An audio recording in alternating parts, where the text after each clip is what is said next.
హనుమాన్ వాలి యుద్ధం part 2. Part 1లో హనుమంతుడికి వాలికి యుద్ధం ఎందుకు ఖాయమైందో తెలుసుకున్నాం. ఈ పార్ట్ 2 వీడియోలో హనుమంతుడికి వాలికి యుద్ధం ఖాయమైన తర్వాత ఏం జరిగిందో తెలుసుకుందాం. మీరు పార్ట్ 1 వీడియో చూడకుంటే ఇప్పుడే మన ఛానల్లోకి వెళ్ళి చూడండి. యుద్ధం ఖాయమైందని విషయం తెలుసుకున్న బ్రహ్మదేవుడు ఆందోళన చెందుతూ, హనుమంతుడు సామాన్యమైన వ్యక్తి కాదు, అతనిది రుద్రాంశ, అతని శక్తి లోకం తట్టుకోలేదు. ఆ శక్తి రాబోయే రామరావణ యుద్ధం కోసం, ధర్మస్థాపన కోసం ఉద్దేశించింది. హనుమంతుడి శక్తి ఇలా చిన్న అహంకారపు పోరులో వృధా కాకూడదు అని బ్రహ్మదేవుడు వెంటనే హనుమంతుడి ముందు ప్రత్యక్షమై, ఆంజనేయ, నీ కోపం సమంజసమే, కానీ ఒక చిన్న విన్నపం. రేపటి యుద్ధానికి నువ్వు నీ పూర్తి శక్తిని తీసుకెళ్లవద్దు, 10% శక్తిని మాత్రమే తీసుకోవెళ్ళు. యుద్ధం ముగిసిన తరువాత మిగతా 90% శక్తిని పొందవచ్చు అని అంటాడు. పెద్దల మాటలు గౌరవించే హనుమంతుడు అందుకు అంగీకరించాడు. మరుసటి రోజు యుద్ధంలో వాలి, హనుమంతుడు ఒకరికొకరు ఎదురుగుండా నించున్నారు.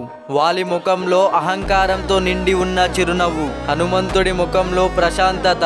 యుద్ధం ప్రారంభం కాగానే వాలి ఇంద్రుడిచ్చిన హారాన్ని ప్రయోగించడం మొదలు పెడతాడు. హనుమంతుడి శక్తిలో సగం శక్తిని వాలి లాక్కోవడం మొదలు పెట్టాడు. హనుమంతుడి నిజమైన 10% శక్తిలో 5% శక్తి వాలిలోకి వెళ్ళడం మొదలు కాగానే వాలికి నరకం కనిపిస్తుంది. అది శక్తి ప్రవాహంలా లేదు, వేల కోట్ల సూర్యులు తన శరీరంలో ప్రవహిస్తున్నట్లు అతని నరాలు పగిలిపోయేలా, అతని శరీరం బద్దలయ్యేలా బాధతో విలవిలలాడుతూ ఉంటాడు. అప్పుడు బ్రహ్మదేవుడు వాలి ముందు ప్రత్యక్షమై, వాలి, నువ్విప్పుడు అనుభవిస్తున్నది హనుమంతుడిలో సగం శక్తి కాదు, హనుమంతుడి శక్తిలో 10% శక్తిలో సగం శక్తి, కేవలం 5% శక్తి.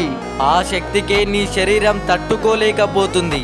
అదే హనుమంతుడు తన పూర్తి శక్తితో వచ్చింటే ఈ విశ్వంలో నీ ఆనవాళ్ళు కూడా మిగిలేవి కాదు అని బ్రహ్మదేవుడు వాలిని హెచ్చరించాడు. ఆ మాటలు విన్న వాలికి తను ఎంత పెద్ద పెను ప్రమాదంలో చిక్కుకున్నాడో అర్థమవుతుంది. హనుమంతుడు సామాన్య వానరుడు కాదని, అతని శక్తి ఊహకందనిదని తెలుసుకున్న తరువాత ఆ క్షణమే ప్రాణభయంతో వెనుతిరగకుండా పారిపోతాడు. అలా ఎంత దూరం ఉరికినా వాలికి నొప్పి తగ్గకపోవడంతో హనుమంతుడి పాదాల వద్ద చేరి, స్వామి, నన్ను క్షమించండి, నాకు ఉన్న కొద్దిపాటి శక్తికి గర్వంతో కళ్ళు మూసుకుపోయాయి.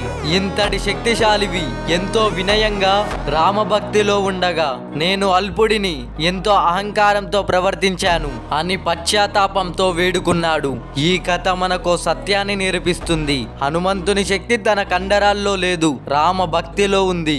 ఇప్పుడే మన ఛానల్ని సబ్స్క్రైబ్ చేయండి. మీకు ఆ శ్రీరాముడు హనుమంతుడు ఇష్టమైతే ఈ వీడియోని లైక్ చేయండి. అందరూ కామెంట్లో జై శ్రీరామ్, జై హనుమాన్ అని పెట్టండి.